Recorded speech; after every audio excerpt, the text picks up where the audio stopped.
Paytm share को लेकर action में है। पेटीएम लगातार दूसरे दिन यहां पर अपर सर्किट है, बड़े करेक्शन के बाद अब वापस एक्शन में आ गया है। इनके ग्राहकों को लेकर कुछ राहत मिली है, कुछ और खबरें भी आई हैं। तो ओवर द वीकेंड क्या कुछ डेवलपमेंट हुआ है पेटीएम को लेकर, आइए एक बार ये समझ लेते हैं। वरुण है हमारे साथ तैयार। वरुण बताइए। तो दीप, 3 डेवलपमेंट्स हुए हैं ओवर द वीकेंड। सबसे पहला डेवलपमेंट तो ये है कि जो ट्रांजैक्शंस करने थे पेटीएम पेमेंट बैंक के, तो जिसके ऊपर आरबीआई ने बैन लगाया था, 29 फेब तक बंद करने को कहा था, उसको थोड़ा बहुत एक्सटेंशन मिला है।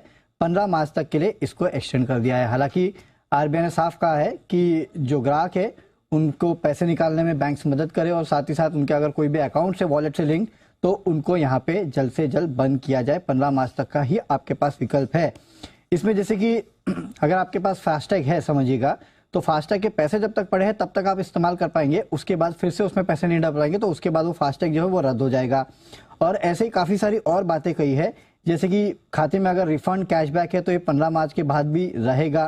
साथ ही साथ पेमेंट बैंक में अगर सरकारी स्कीम है तो इसके फायदे 15 मार्च के बाद आपको नहीं मिलेंगे। 15 मार्च के बाद बिजली का बिल, दूसरे अन्य बिल जो है, इसकी पेमेंट आप नहीं कर सकेंगे। इस तरह के काफ़ी सारे सवालों के जवाब जो है बेसिकली आरबीआई ने दिए हैं। ये आरबीआई ने एफएक्यूज में आंसर किया है। दूसरा ये था कि इनका नोडल अकाउंट, उसका क्या होगा।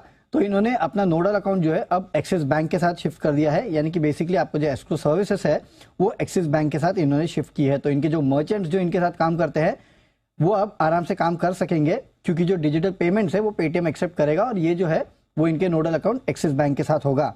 तीसरा, इनका जो क्यूआर है, यानी कि जो वो आप देखते हैं क्यूआर कोड, वो साथ ही साथ साउंड बॉक्स जिसमें से आवाज आती है और कार्ड मशीन जो है वो 15 मार्च के बाद भी हमेशा की तरह काम करती रहेगी। तो बेसिकली अगर आप देखेंगे तो आरबीआई ने ये कहा है कि पेमेंट बैंक से लिंक जो भी है वो 15 मार्च के बाद बंद हो जाएगा। जो भी पेमेंट बैंक से लिंक नहीं है पेटीएम का, वो 15 मार्च के बाद जारी रहेगा और उसके लिए आप दूसरे बैंक्स के साथ टाई अप कर लीजिएगा, या जो भी इनको करना है इन्होंने ऑलरेडी कर लिया है।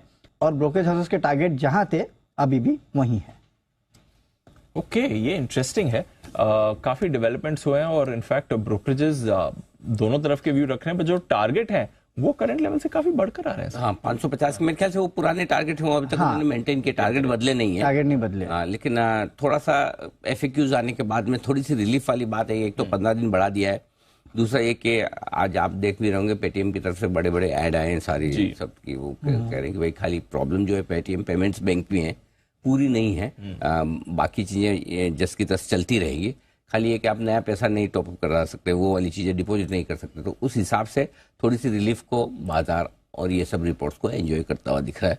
पेटीएम पर एक बार जरा धर्मेश जी से राय ली जाए। Yes sir, absolutely. Dharmesh ji, Paytm करेंगे?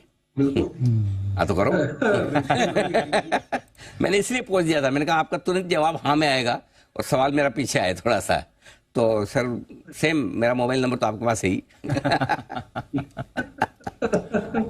दूसरे तरीके से करते कि जी पेटीएम मैंने कभी डाउनलोड भी नहीं किया था ऐप में। नॉर्मली ये जितने फिनटेक ऐप्स होते हैं उससे मैं थोड़ा सा कंजर्वेटिव रहता हूँ। और पेटीएम का जो बिजनेस मॉडल है यही इनकी प्रॉफिटेबिलिटी की मॉडल थी। अदरवाइज जो बाकी जो बिजनेस मॉडल था वहाँ पर इनको प्रॉब्लम आ रही थी। अली देखिए, यहाँ पर सवाल दो है। जब इन्होंने ये फिनटेक मॉडल लॉन्च किया था, जो प्रॉफिट आने लगे थे, conversion I mean contribution profit जो आने लगे थे, एक एनालिस्ट है या जो भी बाहर से इनको एनालाइज करते हैं इन कंपनियों को, उनका इसका ऑप्शन ये है, जो कंपनी डेटा प्रेजेंट करती है और जो उनके ऑडिटर्स प्रेजेंट करते हैं उसको लेकर हमें मानना पड़ चलता है कि ये सही है। उस हिसाब से हम लोग बिजनेस को प्रोजेक्ट करते हैं। इस कंपनी के साथ हुआ है कि नॉन कंप्लायंस हुआ है। इनकी इंटरनल ऑडिट टीम भी रहेगी, एक्सटर्नल ऑडिटर भी हैं। तो मेरा सवाल ये होता है कि जब ये ऑडिटर करते हैं, पहले भी जैसे सत्यम का एक केस हो रखा था, तो वहां पर ये इतने बड़े जो सीरियस नॉन कंप्लायंस हैं, और जैसा गवर्नर साहब ने आरबीआई का कहा कि ये काफी महीनों से, सालों के डिस्कशन के बाद हुआ, तो ये तो बहुत पहले इसको बताना चाहिए था और यहाँ पर पहले ही कार्रवाई हो जानी चाहिए थी। इतना टाइम जो दिया गया नॉन कंप्लायंस होने का, तो मेरा ऑब्जेक्शन वहां पे है। ऑडिटर्स जो रहते हैं, चाहे इंटरनल ऑडिट है चाहे एक्सटर्नल ऑडिट है, मैं खुद भी चार्टर्ड अकाउंटेंट हूँ, आप भी हैं, तो वहां पे काफी ज्यादा इंपॉर्टेंट हो जाता है कि उनका जो कार्य है वो सही तरीके से चले। सो वो रही बात। और जहां तक पेटीएम की बात है, तो जब तक इनका फिनटेक मॉडल चालू नहीं होता तब तक तो हम लोग नकारात्मक ही व्यू था इस पे। वहां पे आशा जरूर जगी थी कि ये कंपनी शायद प्रॉफिटेबल हो जाएगा, क्योंकि जो बाकी कंपनियां हैं सेम मॉडल को लेकर के वो सक्सेसफुल हो रही है, पैसे भी कमा रही है, एंड ये मान के हम लोग चलते हैं कि वहां भी कंप्लायंस प्रॉपरली हो रहा होगा।